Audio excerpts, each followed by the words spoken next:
Hey everyone, welcome back to the channel. If you're new here, please consider subscribing to help support the channel. So in today's video, I wanted to talk about these Audi wire connectors. It's the same thing on Porsches, Volkswagens.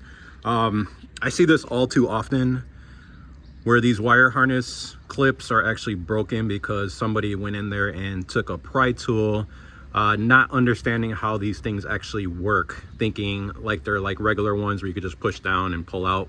That's not the case on these Volkswagens, Audis, Porsches. And I'm going to show you guys the proper way to take these off. It's actually pretty simple once you understand how they work. So let me show you guys a good connector that's not actually broken. All right, so here we go. Okay, so on this one, you can see it's not broken. The only thing holding on this connector is there's like a little bump on whatever it's connecting to that just kind of rests on this back part right here. So the way you actually take these off is all you need to do is actually push in. So basically you're putting pressure, and I'll show you guys why. If you look, let me see if I can get that. All right, if you look in there, you can see that orange, it's like an orange seal. And what that creates is a suction. So basically you're pushing it in to release that suction.